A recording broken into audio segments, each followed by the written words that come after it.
कक्षा 12 के सभी विद्यार्थियों का मेरे चैनल में हार्दिक स्वागत है। आज मैं उपस्थित हूँ आपकी मैथिली शरण गुप्त हिंदी पाठ्य पुस्तक के अंतर्गत पाठ 2 सामान्य हिंदी के अंतर्गत है। ये कैकेयी का अनुताप आपका हो चुका है। अब इसके गीत हैं और इसको लिखा है मैथिली शरण गुप्त ने।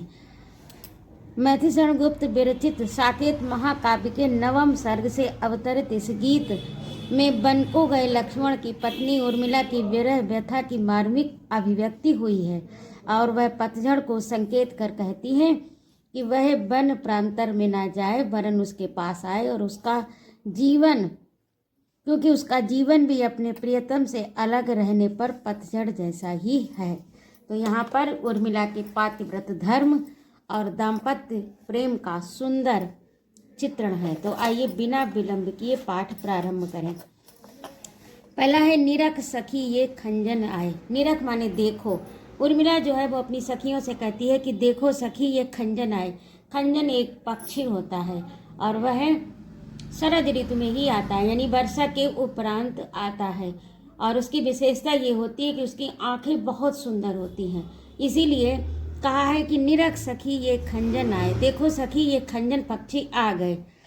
फेरे उन मेरे रंजन ने नयन इधर मन भाए। फेरे यानी फिराए हैं। मेरे उन रंजन ने रंजन अर्थात प्रियवर ने नयन फेरे हैं अर्थात इधर की ओर देखा है। इधर की ओर नेत्र अपने घुमाए हैं जिधर मैं हूँ। नयन इधर मन भाए यानी मेरे प्रियतम ने इधर अपनी ओर नयन घुमाए हैं, मेरी जिस दिशा में मैं हूँ उस ओर देखा है। और ये निरख सकी ये खंजन आए। देखो ये खंजन जो है वो किस बात का प्रतीक है, क्योंकि खंजन के नेत्र बहुत सुंदर होते हैं और उनको देखकर उर्मिला जो है वह कल्पना करती है कि लगता है कि ये खंजन नहीं आए बल्कि मेरे पति ने ही इधर की ओर अपना मुख किया है, इधर की ओर देखा है। फैला उनके तन का आतप मन से सर सरसाए। सर माने तालाब, सरसाए माने विकसित हुए। मन रूपी तालाब विकसित हो गया। फैला उनके तन का आतप का अर्थ होता है गर्मी, धूप, ऊष्मा और यहाँ पर आतप का अर्थ उनकी तपस्या से है। ये जो तपस्या कर रहे हैं वन में 14 वर्ष के लिए जो एक उन्होंने व्रत धारण किया है, उस तपस्या का जो उन्हें प्रताप मिला है, यानी उसकी जो ऊर्जा मिली है, उसकी जो आभा मिली है, वही पूरे इस प्रांत में देखिए फैला हुआ है। फैला उनके तन का आतप मन से सर सरसाए। और जब ऊष्मा और आतप यानी गर्मी फैलती है, धूप फैलती है तो कमल खिलने लगते हैं। तो वही कहा कि और इस तपस्या के कारण मेरे मन रूपी सरोवर, मन रूपी तालाब में जो कमल हैं वह खिल गए हैं। घूमे वे इस ओर वहाँ ये हंस यहाँ उड़ आए। घूमे वे इस ओर की ओर घूमे हैं। किस ओर की ओर? हमारी तरफ। इस ओर की तरफ हमारी तरफ घूमे हैं ये हंस यहाँ उड़ आए। ये जो हंस उड़कर आए हैं तो ऐसा लगता है कि वे हमारी तरफ को घूमे, यानी जिस दिशा में हूँ उसी तरफ उन्होंने अपना मुख किया है और उसका प्रतीक ये हंस यहाँ पर उड़कर छा गए हैं, यानी आए हैं, चारों तरफ फैले हैं। करके ध्यान आज इस जन का निश्चय वे मुस्काए। करके ध्यान, उन्होंने ध्यान किया इस जन का। अब इस जन से तात्पर्य वो अपने से कहती हैं, उन्होंने मेरा ध्यान किया है इस जन का, यानी अपने के लिए कहती हैं कि इस जन का उन्होंने ध्यान किया है। निश्चय वे मुस्काए, वे निश्चय ही मुस्करा रहे हैं। अब फिर से देखिए, करके ध्यान आज इस जन का निश्चय वे मुस्काए। अपने के लिए कहती हैं आज इस जन का निश्चय वे मुस्काए। वे मेरा ध्यान करके निश्चय रूप से मुस्कराए हैं। अपनी सखी से कह रही है कि निश्चित रूप से वे आज मुस्कराए हैं। फूल उठे हैं कमल अधर से ये बंदूक सुहाए। फूल उठे हैं कमल जो है वो विकसित हो गए हैं और ये किसका प्रतीक है कि वे मुस्करा रहे हैं, इसीलिए उसी प्रसन्नता में कमल भी खिल उठे। अधर से ये बंदूक सुहाए। और ये अधर से, अधर माने समा, अधर माने ओंठ और से ये उपमा दी है। उनके लाल लाल ओंठ जो हैं वे मुस्कुराए हैं, वे हंसे हैं, इसीलिए ये दोपहरिया के फूल लाल लाल खिले हुए हैं। इसी तरह से उनके ओंठ भी मुस्कुराए हैं, हंसे हैं। स्वागत स्वागत शरद भाग्य से मैंने दर्शन पाए। अब कहती है कि स्वागत है शरद ऋतु, तुम्हारा स्वागत है। सौभाग्य से मैंने भी दर्शन पा लिए अपने पति के। आपके आने से मैंने भी अपने पति के दर्शन पा लिए। भाग्य से मैंने दर्शन पाए। नभने मोती बारे लोये अश्रु अर्घ भर लाए। नभने मोती बारे यानी ओस की जो बूंदें पड़ी हैं कमल के पत्तों पर, पूरी प्रकृति पर जो रात में गिरी हुई ओस की जो बूंदें पड़ी हैं, तो उसी के लिए उर्मिला कह रही हैं कि ऐसा लगता है नभ ने, आकाश ने पृथ्वी पर ये मोती लुटाए हैं। ओस के बूंद को कह रही हैं कि ये मोती लुटाए हैं और मैं भी अपने ये अश्रु अर्घ भर लाए, और मेरे अश्रु जो हैं, मेरे जो आंसू हैं, वे अर्घ भर लाए। अर्घ होता है पूजा के लिए लिया जाने वाला पवित्र जल, जिसे अर्घ दिया जाता है। तो वही कह रहे हैं कि ये अर्घ जो है अश्रु रूपी अर्घ मेरा भी ले लो। नभ ने तो मोती लुटाए ही हैं, और मेरे नेत्रों से जो लगातार ये जल बह रहा है, ये अश्रु रूप में है, ये अर्घ रूप में है, इसे भी स्वीकार करो। और ये मेरे अश्रु जो हैं वो जल भर लाए हैं, अर्घ रूपी जल भर लाए हैं। शिशिर न फिर गिर वन में। शिशिर यानी शरद ऋतु के बाद आती है शिशिर ऋतु। ना फिर गिर वन में, तू वन में मत घूम, यानी फिर माने घूम, इधर उधर वन में। शिशिर ऋतु को संबोधन करके कहती हैं कि तू इधर उधर वन में मत घूमो। जितना मांगे पतझड़ दूंगी मैं इस निज नंदन में। जितना मांगेगी, तुम जितना चाहोगे, जितना मांगोगे, मैं तुम्हें पतझड़ दे दूंगी। तुम पतझड़ के लिए इधर उधर गिरि प्रांतरों में क्यों घूम रहे हो? इस निज जितना मांगे पतझड़ दूंगी मैं इस निज नंदन में। मैं तुम्हें जितना मांगोगे उतना पतझड़ दे दूंगी, क्योंकि मेरा जीवन जो है वह पतझड़ हो चुका है, क्योंकि मेरे प्रिय परदेश में है, मेरे प्रिय मेरे पास नहीं है। और वियोगिनी नायिका उर्मिला कहती हैं कि मैं जितना आपको चाहे, जितना चाहोगे, जितना मांगोगे, मैं उतना पतझड़ तुम्हें दे दूंगी। कितना कंपन तुझे चाहिए ले मेरे स्तन से। तन माने शरीर, मेरे स्तन से, मेरे शरीर से ले लो जितना कंपन तुझे चाहिए, जितना भी कंपन चाहिए। क्योंकि शिशु ऋतु का जो है लक्षण वह कंपन होता है, इसमें कपकपी छूटती है, सर्दी होती है ना, तो इसीलिए कह रहे कि कितना कंपन तुझे चाहिए, जितना कंपन तुझे चाहिए। और विरह की जो अवस्थाएं होती हैं उनमें पुलकन, तर्पण, कंपन, ये अवस्थाएं विरह की होती हैं। तो वही विरहिणी नायिका उर्मिला कह रही हैं कि मेरे इस तन से तुम्हें कंपन मिल जाएगा। जितना कंपन तुझे चाहिए ले मेरे इस तन से, मेरे इस शरीर से ले लो, क्योंकि मेरा शरीर कांप रहा है। जिस प्रकार शिशिर ऋतु में तन कांपते हैं, उसी प्रकार मेरा वियोग में तन कांप रहा है। सखी कह रही पांडुरता का क्या अभाव आनंद में। आनंद माने मुख, अभाव कमी, पांडुरता पीलापन। मेरी सखी कह रही है कि पीलेपन का अभाव तुम्हारे मुख पर नहीं है, अर्थात तुम्हारा चेहरा जो है, तुम्हारा मुख जो है वो अत्यधिक पीला है। तो पीलापन लिए हुए है, तो पांडुरता का भी यानी पीलेपन का भी अभाव नहीं है। और बसंत ऋतु का प्रमुख रंग पीलापन ही होता है। तो वही कह रही है कि सखी कह रही पांडुरता का क्या अभाव आनंद में। वीर जमा दे नयन नीर यदि तू मानस भाजन में।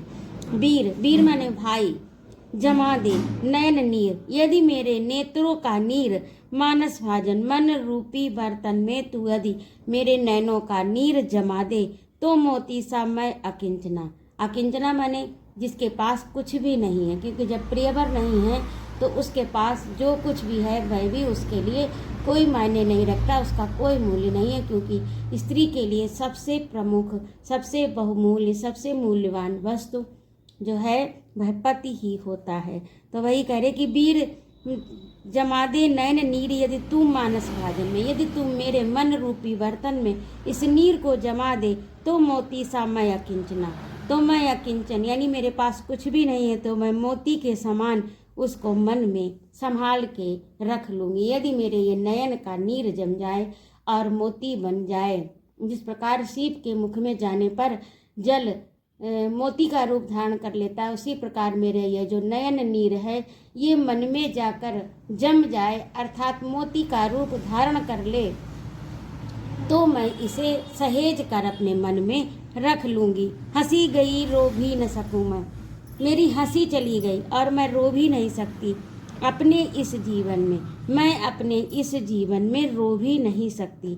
तो उत्कंठा है, देखूं फिर क्या हो भाव भुवन में। अब उत्कंठा है, अब मेरी यही इच्छा है कि मैं देखूं कि इस भाव रूपी संसार में क्या होने वाला है, क्या हो रहा है। अब अगला है, मुझे फूल मत मारो।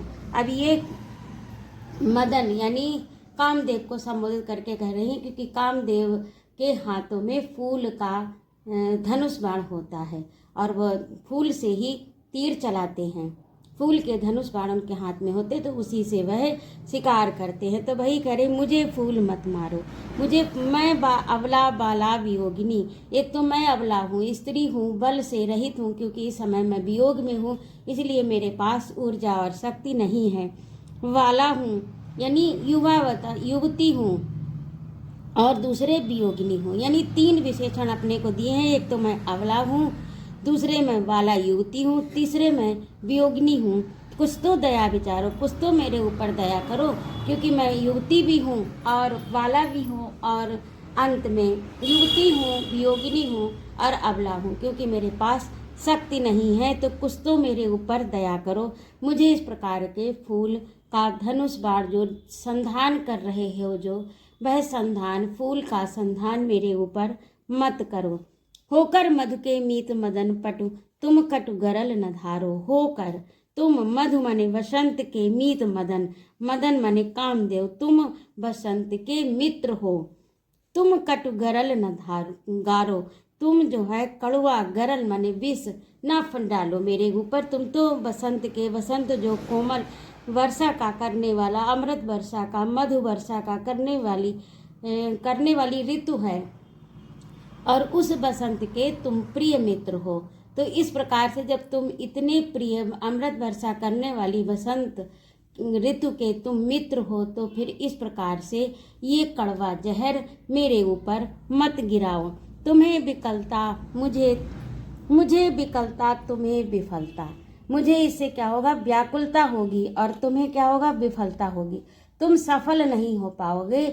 मुझे इस प्रकार से मेरे अंदर काम की भावना जगा नहीं सकते। यहाँ पर काम की भावना उर्मिला के लिए सांसारिक मोह माया से ही है, क्योंकि तुम कितना भी अपना संधान करो, जिस प्रकार से फूल के द्वारा वसंत ऋतु में मदन जो है वह लोगों के मन में काम की भावना जागृत करता है, और लेकिन वही उर्मिला कह रही है कि तुम कितना भी साधन कर लो, लेकिन मेरे अंदर तुम वह विकार उत्पन्न नहीं कर सकते हो।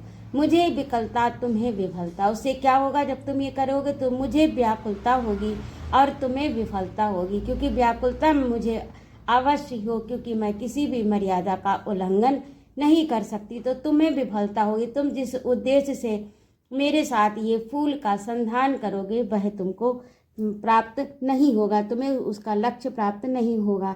ठहरो श्रम हरिया परिहारो, ठहरो और इस श्रम को छोड़ दो, ये श्रम व्यर्थ में मत करो। नहीं भोगनी है मैं कोई जो तुम जाल पसारो। मैं कोई भोगनी स्त्री नहीं हूँ, मैं तपस्विनी स्त्री हूँ। नहीं भोगनी है मैं कोई, ये स्त्री जो तुम देख रहे हो मुझे, तो ये कोई भोगी स्त्री नहीं है जो तुम जाल पसारो, जो तुम अपना जाल फैला रहे हो। बल हो तो सिंदूर बिंदु ये हर नेत्र निहारो। यदि तुम में शक्ति है, यदि तुम्हें ताकत है, तो मेरे इस माथे पर लगे हुए सिंदूर बिंदु को किसकी भांति देखो, हर नेत्र यानी महादेव के तीसरे नेत्र के समान, क्योंकि महादेव के तीसरे नेत्र से ही कामदेव भस्म हो गया था।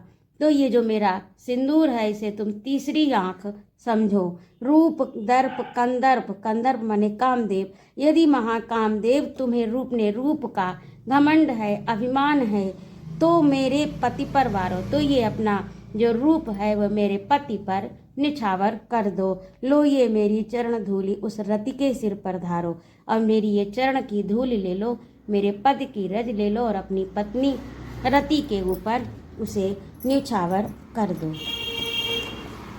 अब अंतिम देखिए, यही आता है इस मन में, छोड़ धाम धन जाकर मैं भी रहूं उसी वन में। अब उर्मिला आगे कहती है कि मेरे मन में यही आता है कि मैं ये धन धाम, जो भी ऐश्वर्य राजमहल जिसमें मैं रह रही हूँ, ये सब छोड़कर उसी वन में चली जाऊं। छोड़ धाम धन जाकर मैं भी रहूं उसी वन में, मैं भी उसी वन में रहूं जहाँ मेरे प्रियवर हैं। प्रिय के व्रत में विघ्न न डालूं, रहूं निकट भी दूर। प्रिय के यानी जो मेरे प्रिय ने एक अखंड व्रत लिया है 14 वर्ष तक, भगवान राम और माता सीता की सेवा का, उनके साथ रहने का, उनके साथ पहरेदार बनकर उनकी सुरक्षा का जो व्रत लिया है, उस प्रिय के व्रत में विघ्न डालूं, मैं उसमें विघ्न न डालूं। रहूं निकट भी दूर, मैं पास में भी रहूं और दूर भी रहूं। विरोधाभास, व्यथा रहे पर साथ साथ ही समाधान भरपूर। व्यथा रहे क्योंकि मैं उनसे मिल नहीं पाऊंगी, तो इसलिए यह व्यथा भी रहेगी, पीड़ा भी रहेगी, पर साथ साथ ही समाधान भरपूर, लेकिन इसके साथ समाधान भी हो जाएगा क्योंकि मैं उनसे मिल लूंगी। ये समाधान भी मेरा हो जाएगा क्योंकि मैं उन्हें देख लूंगी, उनके दर्शन कर लूंगी दूर से ही।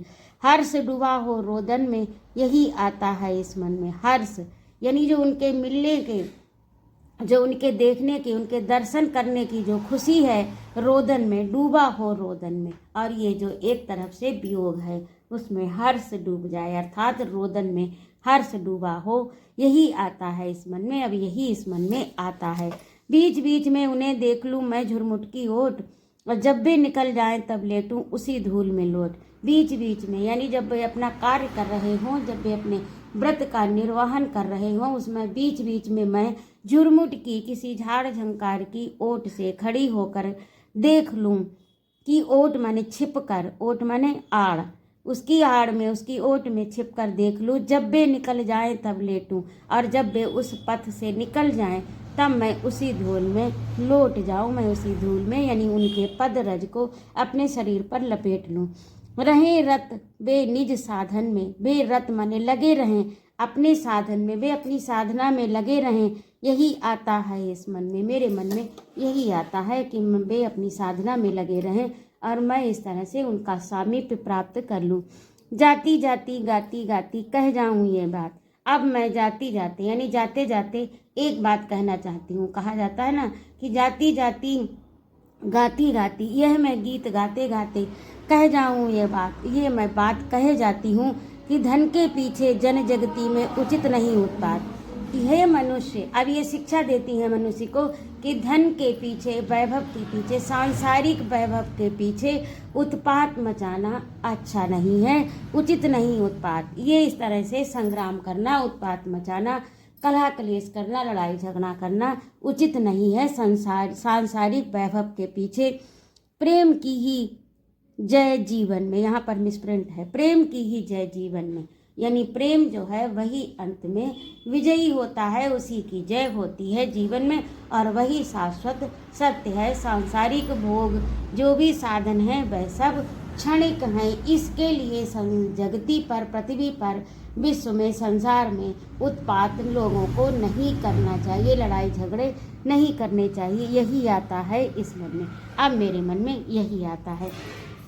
तो इस प्रकार से आपके चारों गीत हो गए, और काव्य सौंदर्य में पूरे में ये जो चारों गीत हैं इसमें विरह, श्रृंगार का जो दो रूप हैं, एक संयोग और विरह, तो इसमें विरह का है, और भाषा इसकी खड़ी बोली है, सहज सरल और संस्कृतनिष्ठ शब्दों का भी प्रयोग है इसमें। और इसमें छंद बता दें, जो अलंकार हैं वह इसमें विरोधाभास और पुनरुक्ति प्रकाश, रूपक, अनुप्रास और उपमा अलंकार है, ये लगभग सभी में आ ही जाते हैं अनायास, तो वही है, कोई विशेष बात नहीं है छंद की जगह पर।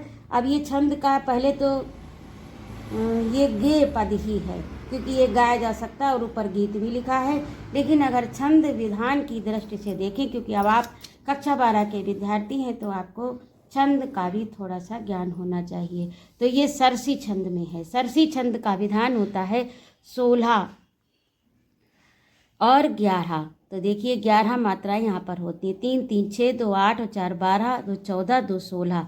3 और 3 6, 2 8 और 2 10 11। तो इस तरह से इसमें 16 और 11 मात्राओं का यहाँ तक अनुपालन हुआ है। अब यहाँ पर बीच बीच में यही आता है इस वन में, ये 16 मात्राएं ले ली गई। तो इस प्रकार इसमें आप सरसी छंद लिख सकते हैं। और ये जो दूसरा है इसमें आपका अलग हो गया है, इसमें 16-12 मात्राएं हैं। तो 16-12 मात्रा का सार छंद होता है। ये 16 देखिए, 2 2 4 2 6 4 10 और 3 13 और 3 16, 2 2 4 और 3 7 8 2 10 2 12। 16-12 मात्राओं का प्रयोग लगातार कवि ने निर्वहन किया। और इसकी सबसे बड़ी विशेषता ये होती है कि इसमें 2 गुरु अंत में अवश्य होते हैं। तो 2 गुरु का भी इन्होंने प्रयोग किया है। तो इस प्रकार से इसमें आपका सार छंद होगा और इसमें सरसी छंद होगा। और बाकी ये गेय पद हैं, इसमें इन्होंने ये भी सार छंद में ही आ जाएगा। 4 2 6 और 4 10 और 4 14 2 16, 3 और 3 6, 2 8 2 10 2 12। इसमें 16-12 ही हैं और इसमें 16 और 11 हैं। यहाँ पर एक कम हो गया। और यहाँ पर देखिए सरसी का विधान होता है कि अंत में गुरु और लघु होता है, ओट, जैसे ये गुरु है और ये लघु है, तो ये इसकी पहचान है। और सार छंद में ये नियम होता है कि अंत में 2 गुरु होते हैं। तो यहाँ पर तो नहीं प्रयोग किया है, लेकिन यहाँ पर बराबर किया है। 1-2 जगह छूट गया, जैसे आनंद में, लेकिन फिर भी आ रहा है नन 2 और 2, गुरु गुरु, लघु लघु और गुरु। तो इस प्रकार से ये आपका सार छंद और सरसी छंद में गेय पद हो गया। ये आपको YouTube पर किसी ने नहीं बताया होगा, क्योंकि मैंने देखा है लोगों ने गेय पद कहकर छोड़ दिया है। इसे आप नोट कर लीजिए और चाहें तो आप गूगल पे सर्च करके या आपके पास कोई छंद की पुस्तक हो तो उसमें ये विधान देख सकते हैं। ये सार और सरसी छंद में लिखा गया है। तो इस प्रकार से ये आपका अलंकार, छंद, भाषा सब हो गया, काव्य सौंदर्य भी हो गया। और यदि आपको मेरी प्रस्तुति अच्छी लगी हो तो कृपया मेरे चैनल को सब्सक्राइब अवश्य करें, लाइक और कमेंट करें तथा अपने मित्रों में शेयर भी करें। और अपने सुझाव मेरे कमेंट बॉक्स में अवश्य लिखें। अगले अंक में उपस्थित होती हूँ मैं आपका शब्दार्थ, तो आप देख ही लेना अभ्यास प्रश्न लेकर। जय माँ भारत।